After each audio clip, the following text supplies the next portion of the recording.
இரட்சகரும் ஆண்டவரும் ஆகிய இயேசு கிறிஸ்துவின் இனிய நாமத்தில் உங்களை வாழ்த்தி வரவேற்கிறேன். இந்த வீடியோ மூலியமாக உங்களோட மீண்டும் சந்திப்பதில் மிக்க மகிழ்ச்சி. இப்பொழுது நான் உங்களோட இந்த வீடியோ மூலியமாக சொல்ல இருக்கிற காரியம் என்னன்னு பார்த்தீங்கன்னா, மாமிசம் அழிவு, ஆவி ஜீவன். முதல்ல நம்ம இந்த தலைப்பின் கீழே பார்க்கும் பொழுது மாமிசம் என்றால் என்னன்னு நான் சொல்ல விரும்புகிறேன். சுத்த தமிழில் நம்ம மாமிசம்னு சொல்கிறோம். ஆனால் மாமிசம் அப்படின்னும் பொழுது நம்ம சதையை தான் குறிக்குது. அதை தான் சுத்த தமிழில் மாமிசம்னு சொல்கிறோம். ஆவின்னு சொல்லும் பொழுது நம்ம செத்த பிறகு நம்மளுடைய ஆவி நம்மளை விட்டு போகுது பார்த்தீங்களா, அது நம்ம பொதுவாக என்ன சொல்வோம், ஆவி, இல்லை மரித்த பிறகு ஆவி வந்திருக்கு அப்படின்னு சிலர் நினைக்கிறாங்க. ஆனால் ஆவி என்பது நம்ம கண்ணால் பார்க்க முடியாது. ஆனால் மாமிசம், சதையை நம்ம கண்ணால் பார்க்க முடியும். அப்போது பைபிள் என்ன சொல்லுது, மாமிசம்னா என்ன, ஆவினா என்னன்னு நான் உங்களுக்காக வாசிக்கிறேன். கலாத்தியர் 5வது அதிகாரம் 17வது வசனத்தில் பார்க்கும் பொழுது மாம்சத்தின் கனிகள்னு சொல்லி வரும். அது நம்மளுடைய சுபாவங்களை வைத்து தான் அந்த வசனம் பேசியிருக்கோம். கலாத்தியர் 5வது அதிகாரம் 17வது வசனத்தை நான் வாசிக்கிறேன்.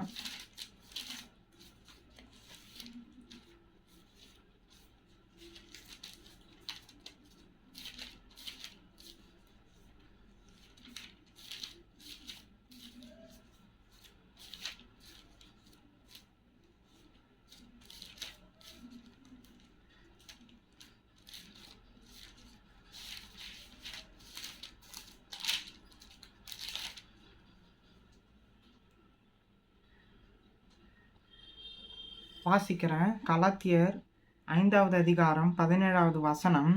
மாமிசம் ஆவிக்கு விரோதமாகவும் ஆவி மாம்சத்துக்கு விரோதமாகவும் இச்சிக்கிறது. நீங்கள் செய்ய வேண்டுமென்று இருக்கிறவைகளை செய்யாதபடிக்கு இவைகள் ஒன்றுக்கொன்று விரோதமாக இருக்கிறது. அதாவது இந்த வசனத்தில் நீங்கள் பார்க்கும் பொழுது ஆவி, மாமிசம், இப்போ மாமிசம் பைபிள் பிரகாரம் நம்ம பார்க்கும் பொழுது அதுக்கு கீழே நான் வாசிக்கிறேன். கலாத்தியர் 5வது அதிகாரம் 19வது வசனத்தை வாசிக்கிறேன். மாம்சத்தின் கிரியைகள் வெளியரங்கமாக இருக்கின்றன. அவையாவன: விபச்சாரம், வேசித்தனம், அசுத்தம், காமவிகாரம், விக்கிரக ஆராதனை, பில்லி சூனியம், பகைகள், விரோதங்கள், வைராக்கியங்கள், கோபங்கள், சண்டைகள், பிரிவினைகள், மார்க்கபேதங்கள். அதுக்கு அடுத்த வாசனம் 21 வாசிக்கிறேன். பொறாமைகள், கொலைகள், வெறிகள், களியாட்டுக்கள் முதலானவைகளே, இப்படிப்பட்டவைகளை செய்கிறவன் தேவனுடைய ராஜ்யத்தை சுதந்தரிப்பதில்லை என்று முன்னே நான் சொன்னது போல இப்பொழுதும் உங்களுக்கு சொல்லுகிறேன். இது யார் சொல்கிறான்னு பார்த்தீங்கன்னா, பவுல். அவர் சொல்கிறாரு, மாம்சத்தின் கிரியைனா ஒன்றுமே இல்லை, விபச்சாரம், வேசித்தனம், அசுத்தம், காம விகாரம், கொலை, வெறி, பகை, கோபம், பிரிவினை, சண்டைகள், இது எல்லாமே இன்றைக்கி நம்ம கெட்ட சுபாவன்ட்டு நம்ம எதெல்லாம் சொல்கிறோமோ அது அத்தனையுமே மாமிசம் என்று பைபிள் சொல்லுகிறது. ஆனால் மற்ற புஸ்தகங்களில் பார்த்தீங்கன்னா காமம், வெறி, இச்சைன்னு சொல்லிட்டு 3 பேரில் வரும். ஆனால் நம்ம பைபிள் அப்படி இல்லை, கண்ணாடியை போல தெளிவாக சொல்லும். எது தப்பு எது சரி என்பதை தெளிவாக சொல்லும். அப்போ பாருங்க, இந்த விபச்சாரம், வேசித்தனம், அசுத்தமெல்லாம் எப்படி வருது? அது யார் உண்டாக்கனா? இன்னைக்கு நம்ம சொல்கிறோம் பார்த்தீங்களா, இன்னைக்கு பார்க்குற கெட்டதெல்லாம் ஐயோ இது ரொம்ப பாவமாச்சு, தப்பாச்சு நம்ம யோசிக்கிறோம் பார்த்தீங்களா? இந்த தீமையெல்லாம் யார் கொண்டு வந்தது? இது கடவுள் அனுமதித்த தீமையா, இல்லை கடவுள் அனுமதிக்காமல் வந்த தீமையா என்று நான் உங்களுக்கு இன்னொரு வசனத்தையும் காட்ட விரும்புகிறேன். யோவான் 1 யோவான் 2வது அதிகாரம் 15லிருந்து 17. 1 யோவான் 2வது அதிகாரம் 15லிருந்து 17வது வசனத்தில் பார்த்தீங்கன்னா, இந்த கெட்டதுக்கெல்லாம் காரணர் யார்? இது தேவன் கொடுக்கல என்பதைக்கான பதில் இந்த வசனத்தில் இருக்கும். இன்னைக்கு நம்ம பார்க்குற கெட்டது, தீமை எல்லாமே, பொல்லாத எல்லா காரியமே அது பிசாசால தான் வந்தது. ஏன்னா தேவன் இந்த பூமியை படைக்கும் பொழுது ஒழுங்காக தான் படைச்சாரு. எந்த ஒரு பாவமும் இல்லாத ஒரு பூமியாக தான் இந்த பூமி இருந்தது.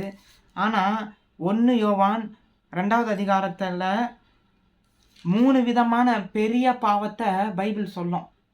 கண்களின் இச்சை, மாம்சத்தின் இச்சை, ஜீவனத்தின் பெருமை. இதெல்லாம் ஒரு மனுஷனுக்குள்ள இது இருக்குமானால், இந்த 3 சுபாவம், முக்கிய சுபாவம் இருந்ததுன்னா அவன் அந்த ஆசையெல்லாம் கடவுள் கொடுக்குற ஆசையே இல்லை, அது இந்த பூமியிலேருந்து வர ஆசை. அதாவது பைபிள் தெள்ள தெளிவாக சொல்லுது, உலகம் அப்படின்ற வார்த்தை எங்கெல்லாம் வருந்தாலும் அந்த உலகம் என்ற வார்த்தை யாரை குறிக்கும்னா பிசாசை குறிக்கும்.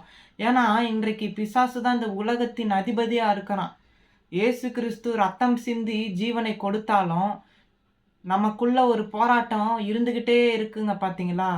நன்மைக்கும் தீமைக்கும் போராட்டம் இருந்துக்கிட்டே இருக்குது. அப்போது இந்த உலகத்தின் அதிபதியாகிய பிசாசு அழிகிற வரைக்கும் இந்த போராட்டம் இருந்துக்கிட்டே தான் இருக்கும். அதனால தான் இப்போ இந்த வசனத்தை நான் வாசிக்கிறேன். 1 யோவான் 2வது அதிகாரம் 15லிருந்து 17 வாசிக்கிறேன். உலகத்திலும் உலகத்தில் உள்ளவைகளிலும் அன்பு கூறாதிருங்கள். ஒருவன் உலகத்தை அன்பு கூர்ந்தால் அவனிடத்தில் பிதாவின் அன்பு இல்லை. 16வது வசனம். ஏனெனில் மாம்சத்தின் இச்சையும் கண்களின் இச்சையும் ஜீவனத்தின் பெருமையுமாகிய உலகத்தில் உள்ளவைகளெல்லாம் பிதாவினால் உண்டானவைகள் அல்ல, அவைகள் உலகத்தினால் உண்டானவைகள். 17வது வசனம் வாசிக்கிறேன் கடைசியாக. உலகமும் அதன் நிச்சயம் ஒழிந்து போகும், தேவனுடைய சித்தத்தின்படி செய்கிறவனே என்றென்றைக்கும் பிழைத்திருப்பான். அப்போ பாருங்க, இந்த கண்களின் இச்சையை பற்றி நான் சொல்ல விரும்புகிறேன். இன்னைக்கு நம்ம கண்களின் இச்சைனாலே இன்னைக்கு நிறைய பேருக்கு தெரியறதில்ல. கண்களின் இச்சையா, இது என்னடா இது புதுசாக இருக்குது அப்படின்னு நிறைய பேர் யோசிப்பீங்க. கண்களின் இச்சைனாலே ஒரு கெட்ட விஷயத்த, ஒரு ஆபாசமான விஷயத்த இன்டர்நெட்டில் பார்த்தாலோ அல்லது நியூஸ் பேப்பரில் வர இந்த சினிமாவாக இருக்கட்டும், சினிமான்னு எடுத்துக்கிட்டாலே அது கண்களின் இச்சை தாங்க, வேறு எதுவுமே இல்லை. நிர்வாணத்தை காட்டுவது பிசாசுக்கு ரொம்ப பிடிக்கும், ஆனால் ஆண்டவருக்கு பிடிக்காது. ஆதாம் ஏவாள் நிர்வாணமானப்போ ஆதாம் ஏவாளுக்கு ஆண்டவர் என்ன தெரியுமா பண்ணாரு? தோல் உடைகள், அதாவது ஆட்டை அடித்து அந்த ஆட்டோடைய தோல் அவங்களுக்கு ட்ரெஸ்ஸாக கொடுத்தாரு. ஆனால் இன்னைக்கு மனுஷங்க என்ன பண்ணுறாங்க? ஃபேஷன் என்கிற பெயரில் தங்களுடைய ஆபாசமான சரீரத்தை காட்டுறாங்க எல்லா இடத்தையும். அது ட்ரெஸ்ஸிங்லே இன்றைக்கி மாறிக்கிட்டு வருது. இன்றைக்கி நிறைய லேடிஸ் பார்த்தீங்கன்னா, சினிமாவில் நடிக்கிறவங்களும் சரி, உலக பிரகாரமாக நார்மலாக வாழறவங்களும் சரி, ட்ரெஸ்ஸிங் கேட்டால் என்ன சொல்லுவாங்க? அது ஃபேஷன், அதில் என்ன இருக்குது, உங்கள் கண் உறுத்துதா அப்படின்னு கேள்வி கேட்பாங்க. ஏன்னா பைபிள் இதை ஏற்றுக்கவே ஏற்றுக்காது ஒரு நாளும். ஏன்னா அது எல்லாமே என்ன ஆகுது? ஏன்னா இது கெட்ட உலகம், பாவ உலகம். பிசாசு யார் எப்போ சிக்குவாங்கன்னு சொல்லிட்டு ரொம்ப ஆவலோடு இருக்கிறான். நீங்கள் எடுத்து பார்த்தீங்கன்னா, பைபிள்லே எடுத்து பார்த்தீங்கன்னா, தாவீது எவ்வளோ ஒரு உண்மையான மனுஷன், தேவனுக்கு பயந்து நடந்தார். வசனத்தை தான் அவர் தியானிச்சுக்கிட்டே இருப்பாராம். அவருடைய லைஃப்பை பார்த்தீங்கன்னா, அவருக்கு நைட்டும் பகலும் என்ன வேலைன்னா ஆண்டவருடைய வசனத்தையே யோசிக்கிற வேலை. ஆனால் அப்படிப்பட்ட மனுஷன் ராஜாவான பிறகு ஒரு பெரிய பாவத்தை செஞ்சு பாவத்தில் விழுந்து போனார். அது வேற ஒன்றுமே இல்லை, ஒரு லேடி நிர்வாணமாக குளிப்பதை பார்த்தாரு. அதில் ஒன்றும் தப்பு இல்லையே அப்படின்னு இந்த உலகம் சொல்லுது. ஆனால் ஏன் அப்படிப்பட்ட ராஜா தாவீது ஏன் பாவம் செய்யணும், ஆசைப்படணும்? அந்த லேடியை தனக்கு சொந்தமாக்கிக்கிட்டாரு மனைவியாக. அப்போ பாருங்க, நிர்வாணம் இதில் என்ன இருக்குது தப்பு அப்படின்னு சொல்கிறதுனால ஒரு பிரயோஜனமும் இல்லை. ஆனால் இந்த உலகத்தில் வாழ்ந்த பெரியாராக இருக்கட்டும், மற்ற எல்லாருமே சீர்திருத்தம் பண்ணவங்க எல்லாருமே சொல்கிற ஒரே வார்த்தை என்னன்னா, ஏன் இந்த பூமியில் இவ்வளோ தீமை, ஏன் இவ்வளோ அசிங்கமான காரியங்கள் நடக்குது? இன்றைக்கி நியூஸில் பார்த்தீங்கன்னா, கற்பழிப்பு, கொலை, விபச்சாரம், 13 வயசு 14 வயசு பசங்களை இரக்கம் இல்லாமல் கற்பழிக்கிறது, பெரியவங்களையும் விட்டு வைக்கிறது இல்லை. ஏன் இந்த நாடு இப்படி சீர்கெட்டு போயிருக்கு? காரணம் என்னன்னா சினிமாவால் தான். இன்னைக்கு சினிமாவை தலையில தூக்கி வச்சுக்கிட்டு ஆடுறாங்க. அது எங்களுக்கு நல்ல படிப்பினை குடுத்தது. ஆனா, சினிமாவுல நல்லத மட்டும் தானே சொல்லணும். ஏன் வந்து குடி குடிய பத்தியும், ஆ ஆபாசத்த பத்தியும் சினிமா எடுக்கணும்? அது எவ்வளோ பெரிய தவறுன்னு சொல்றீங்களே வெளியில. ஆனா, அத பார்க்குறவங்க மனசுல எவ்வளோ கெட்ட ஆசைகள் அதிகமாகுது. அப்போ சினிமாவுல நடக்கிறதையே நம்ம அப்படியே ட்ரை பண்ணலாமே! இதுல என்ன தப்பு? சினிமாவுலயே இப்படி இருக்கிறாங்களே! அப்போ பிராக்டிகல் நிஜ வாழ்க்கையில இப்படி செஞ்சு பார்க்கலாமேன்ற ஒரு ஆர்வம் எல்லாருக்கும் வரும்ல. அப்போ யோசிச்சு பாருங்க. தீமை, கெட்டது செய்யாத, கெட்டது செய்யாதன்னு நம்ம சொல்றோம். ஆனா, கெட்டத வச்சுக்கிட்டு, கெட்டது செய்யாதன்னா எப்படி? ஒண்ண ஒழிச்சா தான், அடுத்தது நம்ம செய்ய முடியும். இப்ப கெட்டத நம்ம தவிர்த்தா தான், கெட்டது செய்யாம வாழறதுக்கான ஒரு தகுதி நமக்கு வரும். நம்ம கெட்டதையே வச்சுக்கொண்டு, கெட்டத செய்யாதன்னா, அப்போ இந்த தீமைய வந்து நமக்கு தெரியுது. ஐயோ! இது தப்பு, இது பாவம். அப்போ என்ன பண்ணணும்? இந்த தீமையான காரியங்கள இந்த தேசத்துல இருக்கவே கூடாது. அப்படி இல்லாம இருந்தா தான், நாடு ஒழுக்கமான சமுதாயமாக இந்த நாடு இருக்கும். ஆனா, பைபிள் தெளிவா சொல்லியிருக்கு. கண்ணுல தான் ஆரம்ப பிரச்சனையே.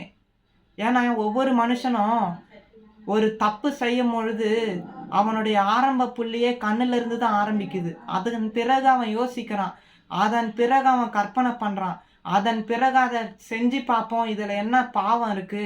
இதுல என்ன தப்பு இருக்குன்னு தன் தன்னுடைய மனச வந்து பறிகொடுத்தர்றான். அப்போ பாருங்க, எல்லாமே அந்த பார்வையில தான் வருது. இதே நீங்க ஆதாம் ஏவாள் கதையில பார்த்தீங்கன்னா, அது சாதாரண பழம் தான்னு நம்ம இன்னைக்கு யோசிக்கிறோம். ஆனா, பைபிள் சொல்லுது அந்த பழம் பார்க்கறதுக்கு கவர்ச்சியா இருந்ததாம். ரொம்ப கண்ண பறிக்கிற மாரி இருந்ததாம். அப்போ அந்த பழத்த வந்து சாப்பிடணும் போல ஏவாளுக்கு தோணினதுனால, அந்த பழத்த பறிச்சு அவங்க சாப்பிட்டாங்களாம். அப்போ எல்லாத்துலயும் பார்த்தீங்கன்னா, இந்த கவர்ச்சி என்கிற ஒரு காரியத்தினால எத்தன பேர் விழுந்து போறாங்க. இன்னைக்கு நீங்க பார்த்தீங்கன்னா, நன்மையை காட்டிலும் தீமைக்கு தான் அதிகம் வியூஸ். YouTubeலயே பார்த்தீங்கன்னா, நல்ல விஷயங்களுக்கு கொறைஞ்ச ஆட்கள் வந்து தேடி போய் பார்ப்பாங்க. ஆனா கெட்ட விஷயத்துக்கு அதிகமான பார்வையாளர்கள், அதிகமான லைக்ஸ் போகும் YouTubeலயே. அப்போ இந்த மாதிரி ஒரு நல்ல விஷயத்துக்கு கொண்டு வந்த ஒரு YouTubeஆ இருக்கட்டும், Facebookஆ இருக்கட்டும், Instagramஆ இருக்கட்டும், இன்னைக்கு எல்லா இணையதளங்களும் கெட்டு போயிருக்கு. ஒரு காலத்துல சினிமா நல்லதுன்னு சொன்னாங்க. ஆனா இன்றைக்கு சினிமாவே எல்லாத்துக்கும் ஒரு எப்படி சொல்றது? அருவருப்புகளின் தாயாக இருக்கு. பைபிள்ல ஒரு வசனம் இருக்கும். வேசியின் தாய்ன்னு சொல்லியிருக்கும். பாபிலோன வந்து கடவுள் எதுக்கு சம்மந்தப்படுத்தி பேசியிருப்பாருன்னு பார்த்தீங்கன்னா, அருவருப்பின் தாய்ன்னு சொல்லியிருப்பாரு. அந்த ஒரு குறிப்பிட்ட ஊர் வந்து ரொம்ப அருவருப்பான ஒரு ஊரா இருந்ததுனால, வெளிப்படுத்தல்ல அது ஒரு ஓமையா, ஓமக்கதையா, ஒரு எக்ஸாம்பிள் கதையா சொல்லியிருப்பாரு. அதே மாதிரி இன்னைக்கு சினிமா வந்து அருவருப்புகளின் தாயாக இருக்கு. ஒரு காலத்துல மறைமுகமா நல்லதா, நல்ல பாம்பு போல வந்த சினிமா இன்றைக்கு ஒவ்வொருவருடைய மனுஷனுடைய வாழ்க்கையும் சீரழித்து கொண்டு வருகிறது. அந்த சினிமாவுல அப்படி என்னதான் இருக்கு? சண்டை போடுறாங்க. எப்படி லவ் பண்ணணுன்றது சொல்லிக் குடுக்குது சினிமா.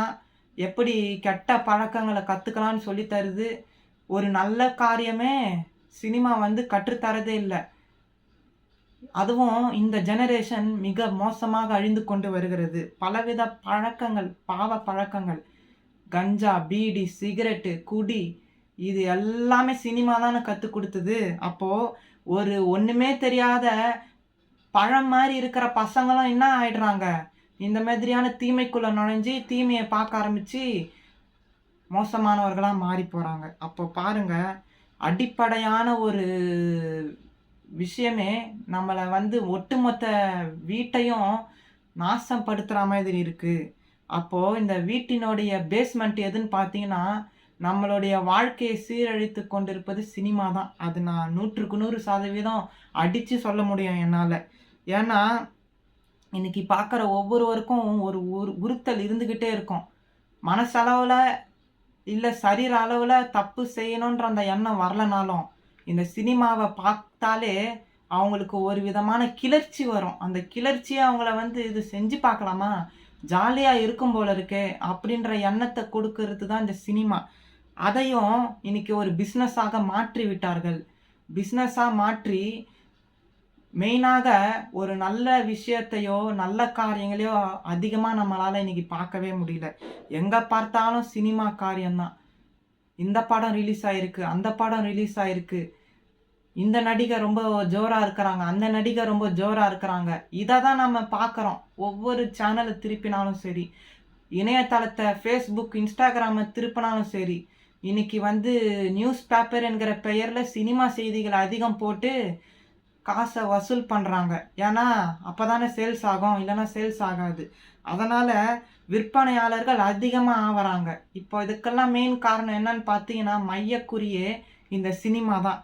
அதாவது எந்த போட்டா மனுஷன் எத ஈஸியா பார்ப்பான், எத ரொம்ப விரும்பி பார்ப்பான், எத அவன சீக்கிரமா கவர்ந்து இழுக்கிற காரியமோ, அத மனுஷனே என்ன பண்ணியிருக்கிறான், தன்னுடைய வியாபார நோக்கத்துக்காக, இழிவான நோக்க ஆதாயத்துக்காக இப்படி செய்றாங்க. பணத்திற்காக பாவம் செய்கிற கூட்டமும் இருக்கு.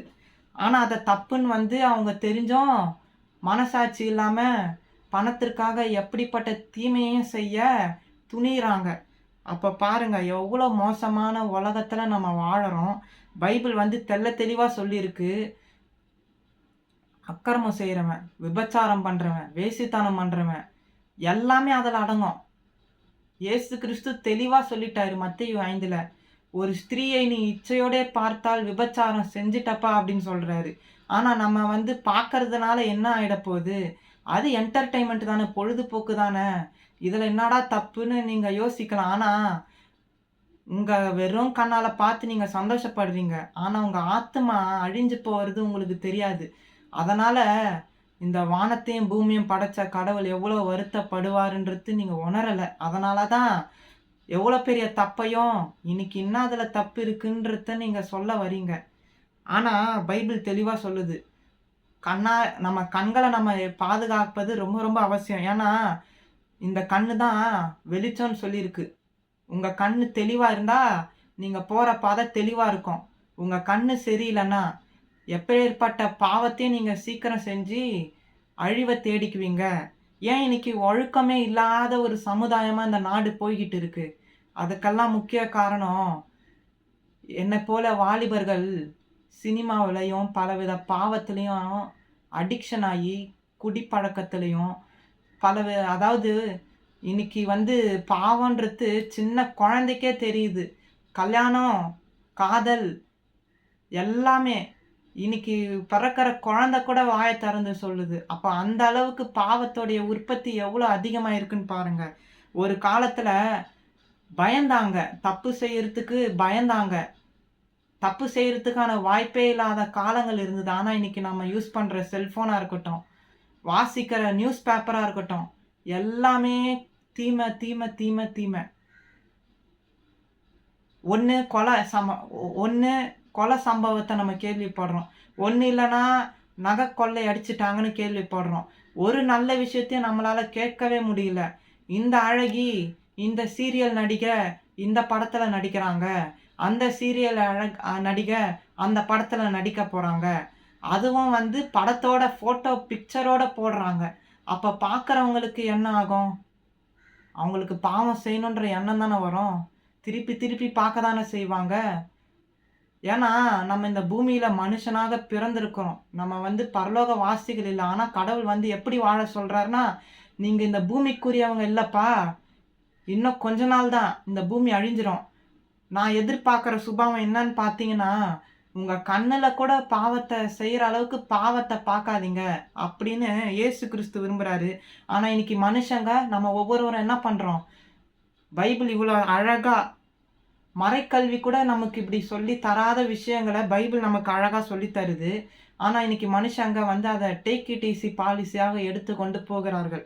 இது எவ்வளோ வேதனைக்குரிய விஷயம். அதனால தான் ஆண்டவர் வந்து இந்த காலத்துல பார்த்தீங்கன்னா, அவருடைய வருகை சமீபமா இருக்குதுன்ட்டு அங்கங்க அழிவுகள் வருது. ஏன் பூமி அதிர்ச்சி? ஏன் புதிய புதிய பாவங்கள் இந்த பூமியில உற்பத்தி ஆவுது? ஓரின சேர்க்கை பாவங்கள். இது எல்லாமே இயேசு கிறிஸ்து வருவதற்கான அடையாளங்கள். ஏன்னா, அவரு சொல்லி பார்த்தாரு. பைபிள குடுத்தாரு.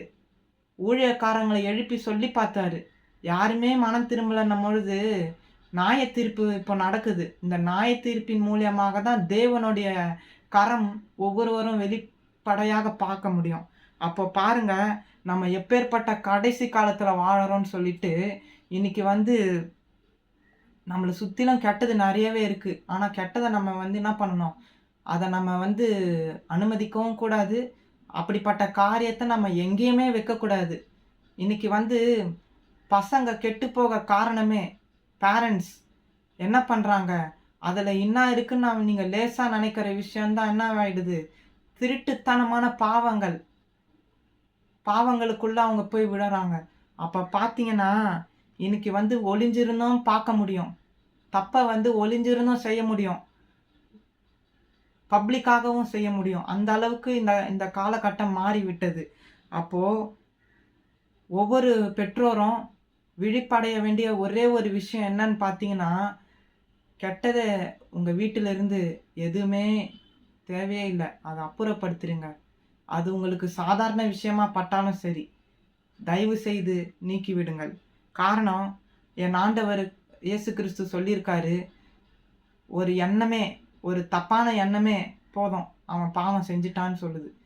நீங்க போய் நேரடியா போய் தப்பு செய்யறது தான் தப்புன்னு பைபிள் சொல்லல. மனசுல ஒரு எண்ணத்த நீங்க வச்சு, அத ஒரு நைட்டு ஃபுல்லா யோசிச்சாலும் சரி, ஒரு 5 நிமிஷம் யோசிச்சாலும் சரி, பாவம் பாவமே, குற்றம் குற்றமே தான். அப்போ எப்படி இருந்தாலும், நீங்க பரலோகம் போணும்னு விரும்புறீங்கன்னா, தயவு செய்து தீமையை வந்து தூக்கி உங்க வீட்டிலிருந்து, உங்க அலமாரியிலிருந்து தூக்கி போடுங்க.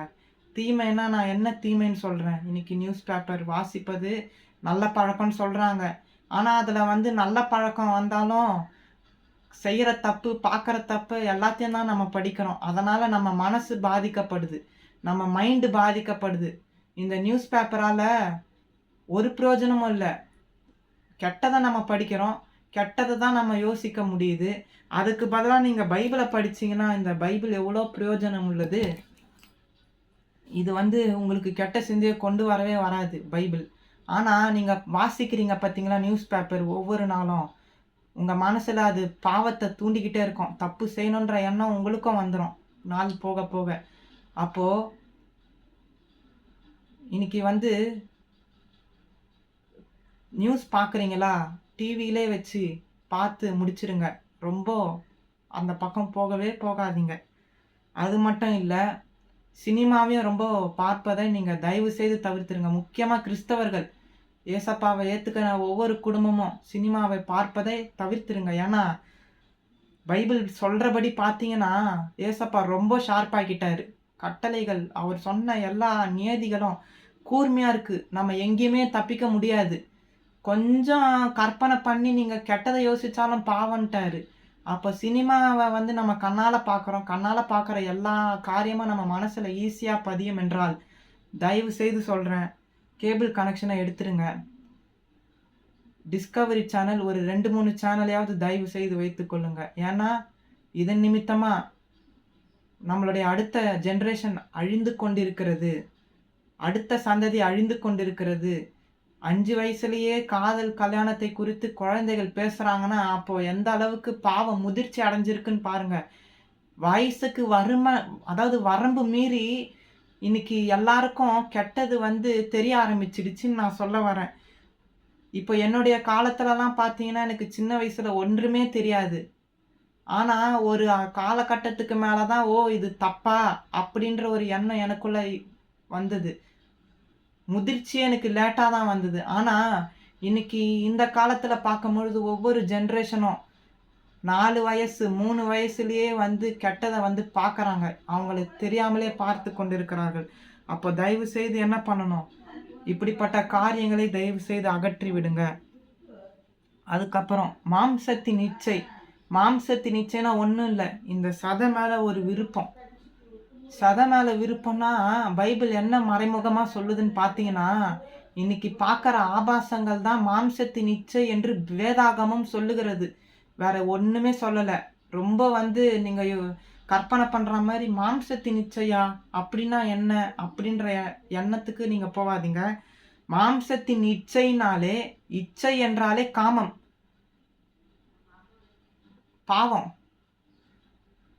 அதாவது கெட்டது செய்யணும், தவறு செய்யணும், விபச்சாரம், வேசித்தனம் இது எல்லாத்தையும் உள்ளடக்கின ஒரே வார்த்தை தான் பைபிள் சொல்லுது. மாம்சத்தின் இச்சை. இந்த மாம்சத்தின் இச்சையும் நம்மள பாவத்துல தள்ளும். அதே மாரி பெருமை. இன்னைக்கு அநேகருக்கு பெருமை இருக்கு. ஜீவனத்தின் பெருமை. இது யாருக்கு இருந்ததுன்னு பார்த்தீங்கன்னா, இந்த தீமைக்கெல்லாம் அதிகாரியாகிய லூசிஃபர் கிட்ட இந்த பெருமை இருந்தது.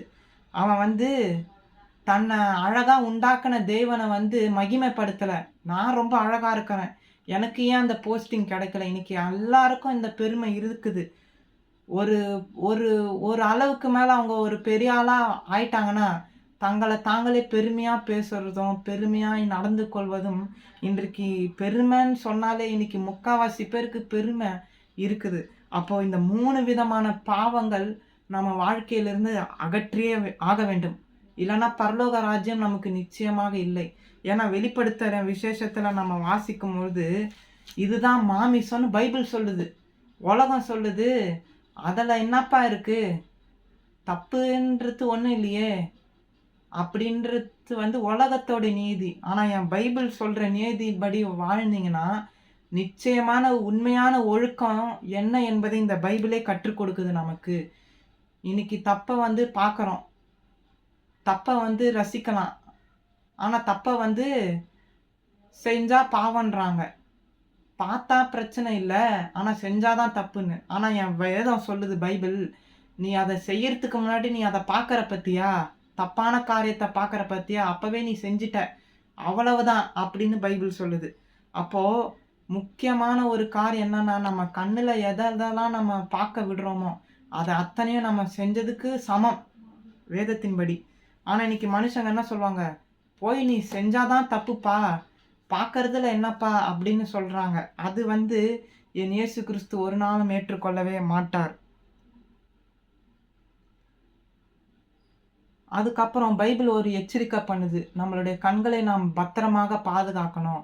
நம்மளுடைய கண்ண மட்டும் இல்ல, நம்மளுடைய வாய், நம்மளுடைய மூக்கு, நம்மளுடைய காது, நம்மளுடைய சிந்தை, நம்ம யோசிக்கிற எண்ணங்களும் சுத்தமா இருக்க வேண்டும். நம்மளுடைய பார்க்கிற பார்வை எல்லாமே, பார்க்கிற விஷயம் எல்லாமே சுத்தமானதாய் பார்க்கணும். பேசுகிற வார்த்தைகளும் சுத்தமான வார்த்தைகளாய் பேசணும். கெட்ட வார்த்தைகளை பேசக்கூடாது என்று பைபிள் சொல்லுகிறது. ஆனா நம்ம அநேகர் என்ன பண்றோம்? இவ்வளோ தெளிவான இன்ஸ்ட்ரக்ஷன் கொடுத்த இந்த வேதத்தை நம்ம வந்து துச்சமாக நினைத்து, இதெல்லாம் நம்மளால செய்ய முடியுமா? அப்படின்னு சிலர் சாக்கு போக்குகளை சொல்லுகிறார்கள். ஆனா நாம் அதை விட்டு வெளிய வரணும்னா, முதல்ல நம்ம அந்த கெட்டத தூக்கி தான் போடணும். கெட்டத வைத்துக்கொண்டு, ஐயோ! அத வந்து பார்க்காம இருக்கலாமேன்னு சொல்ல முடியாது. நமக்கு கண்கள் இருக்கிற வரைக்கும் பார்த்துக்கிட்டே தான் இருப்போம். ஏவாள் எப்படி இயேசு கிறிஸ்து வந்து ஏவாள் கிட்ட சொன்னாரு. ஆதாம் கிட்டயும் சொன்னாரு. எல்லா பழத்தையும் நீங்க சாப்பிடுங்க. ஆனா ஒரு பழத்த மட்டும் சாப்பிடாதீங்க. அந்த பழத்த சாப்பிட்டீங்கன்னா நீங்க செத்துருவீங்கன்னாரு. ஆனா அவங்க கீழ்ப்படிஞ்சாங்களா? கீழ்ப்படியவே இல்ல. அந்த மரத்து மேலேயே தான் அவங்களுக்கு கண்ணு இருந்தது. பிசாசும் அத பார்த்துட்டு தான் என்ன பண்ணான்? இவங்க இந்த மரத்தையே பார்க்குறாங்க. மத்த கனிய எல்லாத்தையும் விட இயேசு கிறிஸ்து சொன்ன அந்த முக்கியமான ஒரே ஒரு மரத்த மட்டும் இவங்க பார்த்துக்கிட்டே இருக்கிறாங்கய்யா! இதுதான் சான்ஸு. இவங்கள கவுத்திடலான்னு சொல்லிட்டு பிசாசு என்ன பண்ணான்? பாம்பு ரூபத்துல வந்து ஏவாள தான் ஏமாத்துனான். ஃபர்ஸ்ட்டு ஒரு பெண்ண தான் ஏமாத்துனான் சாத்தான். அவன் டைரக்ட்டா ஆண போய் ஏமாத்தல. ஏவாள் என்கிற ஒரு அம்மா கிட்ட போய், "உங்கள ஆண்டவரு கனியா சாப்பிட சொன்னாரு. இந்த கனிய நீங்க சாப்பிட்டா செத்துருவீங்களா?" அதுக்கு அந்த அம்மா, "ஆமா, இந்த கனிய நாங்க சாப்பிட்டா இறந்துருவோம். அதனால ஆண்டவர் வந்து எங்கள தொட வேணான்ட்டாரு." அப்படின்னு சொன்னதுக்கு, "அப்படியா?" சாத்தான் சொல்றான். "அப்படியா? அப்படியா சொன்னாரு? இல்லையே! இது நீங்க சாப்பிட்டீங்கன்னா, நீங்க கடவுள போல மாறிடுவீங்களே! அது நீங்க சாப்பிடுறதுனால உங்க கண்ணெல்லாம் திறந்துருமேன்னான்." ஆனா, பிசாசு என்ன பண்ணிட்டான்? ஏவாள ஏமாத்துனான். கடைசியில ஏவாள் என்ன பண்ணாங்க?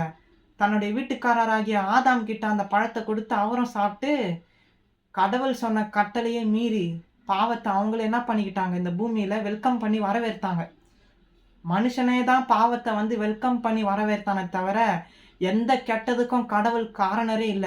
ஆண்டவர் இந்த பூமிய படைக்கும்போது, நல்லது, நல்லது, நல்லது, நல்லதுன்னு சொல்லி தான் படைச்சாரு. ஆனா, மனுஷங்களாகிய நம்மளுடைய ஆதி பெற்றோர் ஆதாம், ஏவாள் செஞ்ச அந்த ஒரு பாவத்தினால, இன்னைக்கு இந்த பாவம் தான் தலை விரிச்சு ஆடிக்கொண்டு இருக்கிறது. அப்ப பாருங்க, இயேசு கிறிஸ்து சொல்லி மனுஷன் மீறிட்டான். அப்ப நம்ம இன்னைக்கு சொல்றோம், டேய் கெட்டது செய்யாதடா, தப்பான விஷயம் வீட்டுக்குள்ள ஒண்ணு இருக்குது, அத போய் பாத்துறாத, அது தப்பு, செய்யாத. ஒரு விஷயத்த நீங்க செய்யாத செய்யாத செய்யாதன்னும் பொழுதுதான் அவனுக்கு ஆர்வம் ஜாஸ்தியா என்ன பண்ணுவான், ஆமா நம்ம அம்மா செய்ய வேணான்றாங்க, பார்க்க வேணான்றாங்க, அப்படி என்னதான் அதுல இருக்கு அப்படின்னு அவன் பார்க்க ஆரம்பிப்பான். எதை நீங்க செய்யாத செய்யாத செய்யாத செய்யாத, அதை பார்க்காத பார்க்காதன்னீங்களோ அவனுக்கு அது உறுத்திக்கிட்டே இருக்கும். இது எல்லாருக்குமே பொருந்தும். ஏன்னு சொன்னீங்கன்னா, கெட்டது ஒரு ஒரு வீட்ல அது ஒரு சின்ன காரியம். நீங்க அல்பமா கூட நினைக்கலாம். ஆனா அது தீமைன்னு பார்த்தீங்கன்னா, இன்னைக்கு எல்லா வகையிலயும் தீமை இருக்கு. செல்ஃபோன் எடுத்துக்கிட்டா அதுலயும் கெட்டது இருக்கு. TV, internet, Facebook, Instagram, cinema செய்திகள் எல்லாமே, சினிமா பத்திரிக்கைகள், தினத்தந்தி. தினத்தந்திய நான் ஏன் சொல்றேன்னா, அதுதான் முழுக்க முழுக்க சினிமா விளம்பரமாக வருகிறது. எல்லாமே, எல்லாமே. அது ஒரு சின்ன தப்புனாலும், அத நீ செய்யாத பார்க்காதன்னு ஒரு வாட்டி அவன் டேஸ்ட் பண்ணிட்டான்னு பார்த்தீங்கன்னா, அவன் கடைசி வரைக்கும் அதிலிருந்து எழுந்து வருவது ரொம்ப ரொம்ப கஷ்டம். எப்படி இருந்தாலும். அப்போ பாருங்க, தீமையை நீங்க வச்சிருந்தீங்கன்னா, முட்டாள் வேற யாருமே இல்ல. நீங்க தான் முட்டாளாக போவீங்க. ஏன்னா, நம்மளுடைய சரீரம் வேதாகமம் சொல்லுது. நம்ம நம்மளுடைய குணங்கள், நம்மளுடைய சுபாவங்கள் பைபிள் சொல்லுது. நான் சொல்லல. பைபிள் சொல்லுது. நம்மளுடைய கேரக்டர் மோசமான கேரக்டர் என்று சொல்லி வேதம் சொல்லுது. ஏன்னா, ஆதாம் ஏவாள் எப்போ கடவுள் பேச்ச கேட்காம அந்த பழத்தை சாப்பிட்டாங்களோ, அப்பவே இந்த கெட்ட சுபாவங்கள் மனுஷன் குழந்தையிலிருந்து பிறந்து அவன் சாவர வரைக்கும் இந்த கெட்ட சுபாவம் போராடிக்கிட்டே இருக்குது. அவன் நல்ல மனுஷனா வாழ்ந்தாலும் சரி, அவனுக்கும் போராட்டம் உண்டு. இல்ல அக்கிரமம் செஞ்சு அநியாயம் பண்றவனுக்கும் போராட்டம் இருக்கு. அப்ப பாருங்க, கெட்டது நமக்குள்ள இருந்து போராடுவதனால நம்ம என்ன பண்ணலாம்? நாம் தப்பிக்கணும்னா, கெட்ட விஷயங்கள உங்க வீட்டில இருந்து அப்புறப்படுத்துங்க. உங்க செல்போன்ல இருந்து அப்புறப்படுத்துங்க. உங்கள நீங்களே காத்துக்கொள்வது தான் இந்த காலத்துல உத்தமமான விஷயம். உங்கள நீங்களே பத்திரமா பாதுகாக்கலன்னா, நீங்க தான் என்ன ஆகணும்? பரலோகம் போக முடியாம நரகத்துக்கு போகிற ஒரு பரிதாப நிலையில போயிடுவீங்க. அதனால தான் இயேசு கிறிஸ்து சொல்றார், முதல்ல கண்ண தான் நம்ம சரி செய்யணுமா. நாம் கண்களை சரி செஞ்சாலே எல்லாமே சரி செஞ்சதுக்கு சமம் என்று வேதம் சொல்லுது. அப்போ நம்ம பார்க்குற காரியத்துல ரொம்ப கவனமாக இருக்கணும். இன்னைக்கு நம்ம எல்லாமே இஷ்டத்துக்கு இன்டர்நெட் காலம்ன்றதுனால எல்லாமே நம்ம பார்த்துக்கிட்டே இருக்கிறோம். ஆனா பார்க்குற ஒரு நொடியோ அல்ல 2 செகண்டோ அந்த தீமை நம்மள நம்ம மைண்ட நம்முடைய சிந்தைய அதுவே 24 மணி நேரமும் யோசிக்க வைக்கிற மாரி கூட கெட்ட விஷயங்கள் நம்ம மனச ஆக்கிரமிப்பு பண்றதுக்கு அதிக வாய்ப்பு இருக்கு. ஏன்னு பார்த்தீங்கன்னா, நல்ல விஷயத்த கூட மனுஷன் மறந்துருவான். ஆனா கெட்ட விஷயத்த அவள எளிதாக மறப்பது கடினம். அதுதான் அவனுக்கு உறுத்திக்கிட்டே இருக்கும். அதுவும் இந்த ஆபாசம், சினிமா, நிர்வாணம் இப்படிப்பட்ட காரியங்கள் எல்லாமே மனுஷனை ஈஸியா அவன தப்பு செய்ய வைக்கும். அதனால தான் பைபிள் சொல்லுது, மாமிசத்தின் இச்சை. நான் இப்ப சொல்லிக்கிட்டு இருக்கேன் பார்த்தீங்களா, இதுதான் பைபிள் சொல்லுது. மாமிசத்தின் இச்சை, கண்களின் இச்சை. இது எல்லாத்திலிருந்தும் விடுதலை வேணும்னா, தயவு செய்து ஏசப்பா சொல்றபடி தான் நாம் வாழ்ந்தாக வேண்டும். தீமையை விட்டு விலகுவது தான் கர்த்தருக்கு பயப்படுகிற பயம் என்று வேதம் சொல்லுது. பொல்லாங்காய் தோன்றுகிற யாவற்றையும் விட்டு விலகுங்கள் என்று சொல்லுது. கெட்டது உனக்கு தெரியுதா? உன் மனசுக்கு இது கெட்டதுன்னு ஒரு உறுத்தல் வருதா? அப்பவே என்ன பண்ணு? அந்த கெட்டத ஒண்ணு செய்யாம இரு. அல்லது அந்த கெட்ட விஷயத்த உன் கண்ணுக்கு எட்டுன தூரத்துக்கு தூக்கி தூர போடு. ஏன்னா கண்ணு கிட்ட இருந்தா, அது அப்பப்போ நம்மள உறுத்திக்கிட்டே தான் இருக்கும்.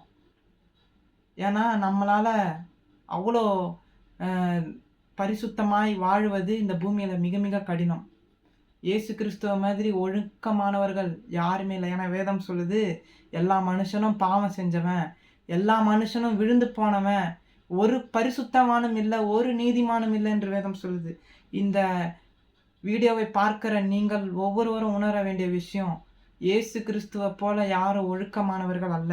அப்போ அந்த ஒழுக்கத்துக்குள் நாம் வரணும்னா, அவர் எப்படி பாவத்தை பாராத சுத்த கடவுளுக்கு இன்னொரு பேர் இருக்கு. அவருக்கு வந்து பாவத்தையே பார்க்க மாட்டாராம். அவருடைய கண்ணெல்லாம் ரொம்ப சுத்தமான கண்ணா. அப்போ அப்படிப்பட்ட கடவுள் வந்து எப்படி விரும்புறாருன்னா, நம்மளும் அதே மாதிரி வாழணுமா. ஏன்னா, நம்ம அவருடைய பிள்ளைகள் என்று நான் நெறைய வீடியோக்கள்ல, இதுக்கு முந்தைய வீடியோக்கள்ல இயேசு கிறிஸ்துவ நம்ம அப்பான்னு கூப்பிடுற ஒரு பாக்கியம் நமக்கு இருக்குன்னு நான் சொல்லியிருக்கிறேன். அதே மாதிரி ஒரு அப்பா எப்படி பசங்க எப்படி இருக்கணும்னு விரும்புறாங்களோ, அதே மாரி இந்த வானத்தையும் பூமியும் படைச்ச தெய்வம் விரும்புற ஒரே ஒரு காரியம் என்னன்னு பார்த்தீங்கன்னா, அவர் எப்படி பரிசுத்தமாய் வாழ்ந்தாரோ, இப்பொழுதும் பரிசுத்தம் உள்ளவராய் இருக்கிறாரோ, அதே மாதிரி நம்மளும் பரிசுத்தமாய் இருக்க வேண்டும் என்பது கடவுளுடைய விருப்பம். நமக்கு 1000 விருப்பத்த நம்ம கடவுள்கிட்ட சொல்றோம். ஆண்டவரே எனக்கு இத செய்யுங்க, அத செய்யுங்க. கார் வாங்கணும், பங்களா வாங்கணும், வீடு வாங்கணும், படிப்பு வேணும், வேலை வேணும், இது வேணும். எல்லாமே கடவுள்கிட்ட போய் சொல்றோம். ஆனா அவர் விரும்புற காரியத்த நம்ம செஞ்சிருக்கோமா?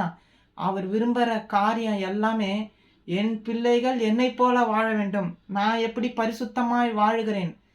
நான் எப்படி பாவம் செய்யாம வாழறேன்? என் மனசுல ஒரு துளி பாவமும் இல்லாம இருக்கோ, அதே மாதிரி நான் உருவாக்கின என்னுடைய பிள்ளைகளும் பரிசுத்தமாய் வாழ வேண்டும், பாவம் இல்லாமல் வாழ வேண்டும் என்பது இந்த வானத்தையும் பூமியும் படைச்ச ஆண்டவருடைய கடவுளுடைய விருப்பமா இருக்கு. அப்போ எந்த புஸ்தகமும் கடவுள் எதை விரும்புறாருன்னு சொல்லவே இல்ல. பகவத்கீதையை நீங்க எடுத்து பாருங்க. கடவுள் எதை விரும்புறாருன்னு சொல்லியிருக்காது. குரான் எடுத்து பாருங்க. அல்லாஹ் எதை விரும்புறாருன்னு சொல்லியிருக்க மாட்டாங்க. ஆனா பைபிள்ல மட்டும் தான் நீங்க பார்க்க முடியும். இயேசு கிறிஸ்து எதை விரும்புகிறார்? இந்த வானத்தையும் பூமியும் படைச்ச தெய்வம் எதை விரும்புறாரு? மனுஷங்கிட்ட இருந்து அவர் என்ன எதிர்பார்க்கிறாரு? மனுஷனை எதுக்காக உருவாக்குனாருன்ற நோக்கமே பைபிள்ல தான் எழுதப்பட்டிருக்கு. வேற எந்த புஸ்தகத்திலும் எழுதப்படல. அப்ப நாம் உணர வேண்டிய ஒவ்வொரு காரியம், ஒவ்வொரு விஷயத்தையும் நம்ம உணரணும். இந்த தீமையான உலகத்துல வாழ்றோம். தயவு செய்து விழிப்படைஞ்சு தீமையை விட்டு வெளியே வாங்க. இவ்வளோ நாள் நீங்க பார்த்தது, கேட்டது எல்லாமே உங்களுக்கு வந்து ஒரு பயம் இல்லாம நீங்க வாழ்ந்திருக்கலாம். ஆனா இனி, ஐயோ! என் ஆண்டவருக்கு இது பிடிக்குமா? பிடிக்காதா? நம்ம பார்க்குறோமே, நம்ம கேட்கிற காரியத்திலயும் ஆண்டவருக்கு இது பிடிக்குமா? நம்ம வந்து நல்ல விஷயத்த பார்த்து நல்லதே கேட்கணுமேன்ற பயத்தோட நம்ம வாழ்வோம். ஆண்டவர் நமக்கு உதவி செய்வார். இந்த சிறிய வீடியோ மூலியமாக தேவன் உங்களை ஆசீர்வதிப்பாராக. ஆமென்.